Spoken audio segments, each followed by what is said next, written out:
Students, in the previous lecture, we have discussed on a horizontal plane surface submerged in a static fluid, and we have derived an equation to determine the total pressure. And now we will see a vertical plane surface which is submerged in a static fluid.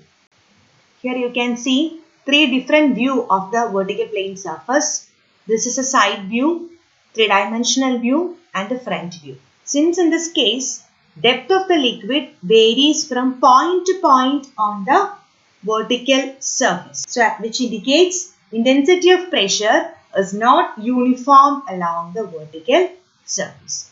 Whereas in case of an horizontal plane surface, each point lies at a same depth from the free surface.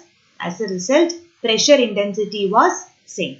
We know that intensity of pressure in a static fluid is given by P is equal to rho g z, where rho g is a constant which indicates pressure is directly proportional to z, where z is the vertical ordinate, and the variation of pressure will be linear.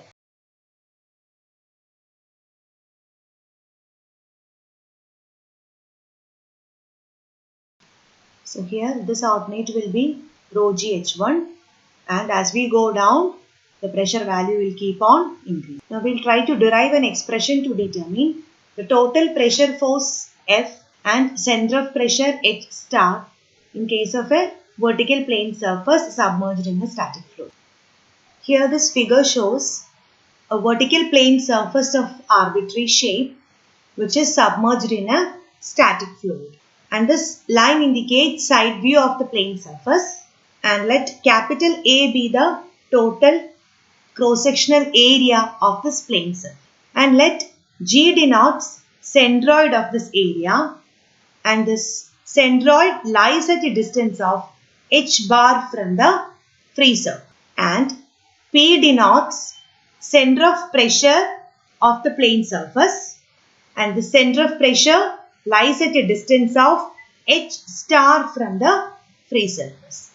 So here we know that the intensity of pressure is not uniform along the plane surface. So as a result, the center of gravity and center of pressure lies at two different points, and the center of pressure will always lie below the center of gravity, as intensity of pressure is more as we go down.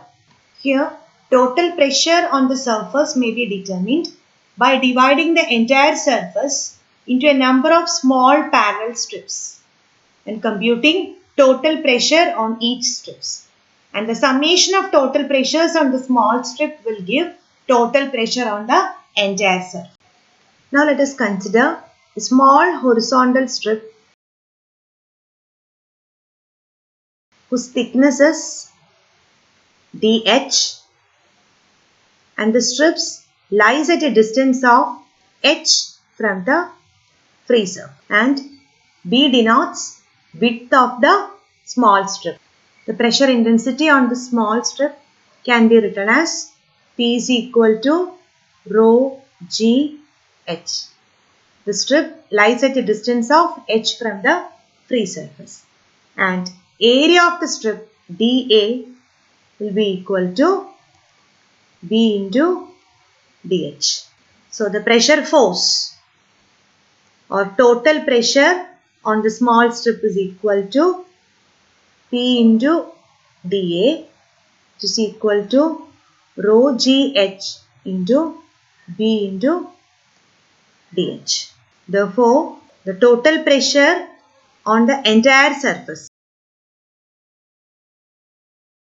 will be summation of total pressures on the small strip, so which indicates integral dF, which is equal to integral of rho GH B into dH. Here rho G is a constant, rho G into H into B dH is dA. Here H into dA indicates moment of the area of the small strip about the free surface, that is dA, area of the strip into perpendicular distance h. Now when we consider integral h into dA, that means moment of area of the plane surface about the free surface. So we can write integral over h into dA is equal to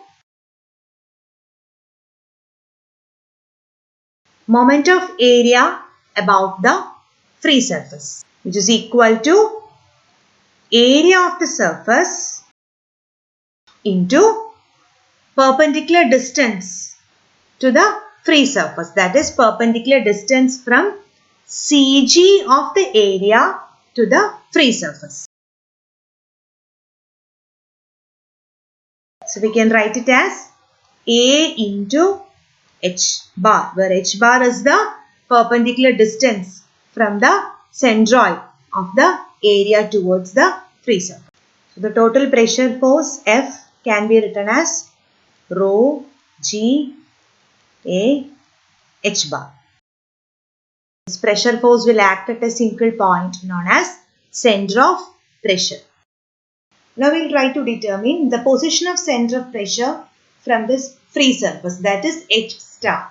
And it is determined based on the principle of moments, which states that moment of resultant force about an axis is equal to sum of moments of the components about the same axis. Resultant force F is acting at P at a distance of h star from the free surface. So moment of force is equal to F into h star. Now moment of components of forces. Now moment of components of forces.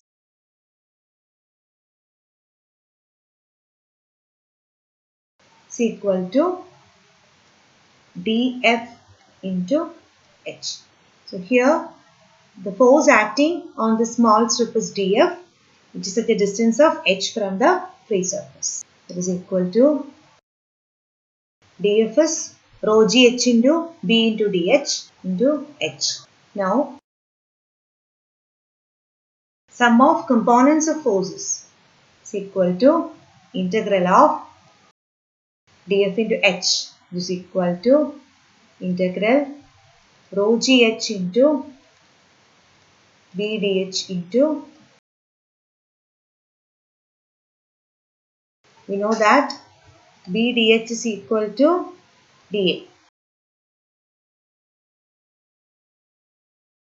Here integral h square dA is the moment of inertia of the surface about the free surface of the liquid.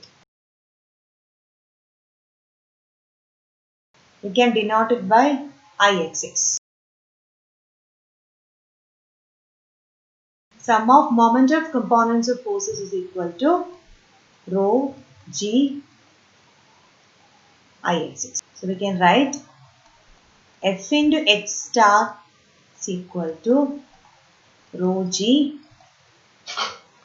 Ixx. From this, h star is equal to rho g Ixx divided by F, and we know that F is equal to rho g A h bar.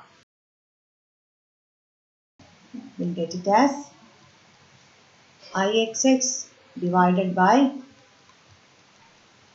h bar. Now, by parallel axis theorem, we know that Ixx is equal to Ig plus h bar square. Star is equal to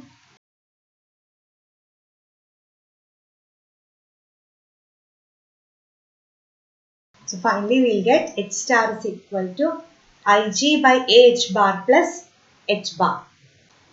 So we can conclude that for a vertical plane surface submerged in a static fluid, the total pressure F is equal to rho Ga h bar, and position of center of pressure h star is equal to Ig divided by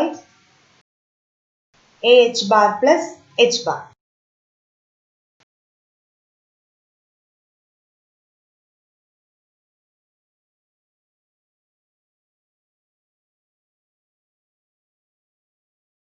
Where Ig is the moment of inertia of area about an axis passing through CG and parallel to the free surface.